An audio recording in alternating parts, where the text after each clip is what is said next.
அண்ணாமலை வந்து ஒரு என்ன சொல்கிறது, விளம்பர பிரியர்.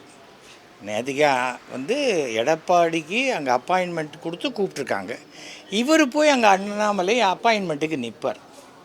என்னைக்கு தெரிந்த வரைக்கும் பாஜக அதிமுக கூட்டணி வந்தால் அண்ணாமலை இந்த பதவியிலிருந்து எடுக்கப்படுவார். அதுதான் ஃபஸ்ட்டு அவங்க கண்டிஷனாக இருக்கும்.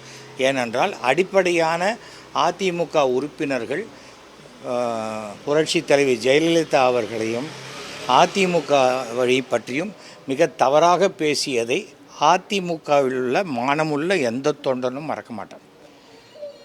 ஒரு எடப்பாடி மட்டும் ஓட்டு போட்டால் ஜெயிக்காது, அந்த எடப்பாடிக்கு கீழே இருக்கிற அத்தனை பேரும் ஓட்டு போடணும். அதனால் அதை என்னை எடுத்துடாதீங்கன்னு கெஞ்சலாம். இல்லை நானே ராஜினாமா பண்ணிடுறேன், ஐபிஎஸ்சில் ராஜினாமா பண்ண மாதிரி அவங்களே எடுக்கிறதா இருந்தாங்க, அதுக்கு நானே ராஜினாமா பண்ணுறேன்னா இல்லையா, அது மாதிரி அண்ணாமலை என்றாலே அரசியலில் பொய் அப்படின்னு அர்த்தம். வாயை திறந்த பொய். இப்போ என்ன செருப்பு போட்டுக்காரு, எப்போ இருக்கார் டெல்லிக்கு சொல்லுங்கள் கேட்டானே, செருப்பு தானே போட்டுக்க மாட்டேன், ஷூ போட்டுக்கிறேன் அப்படிம்பாரு.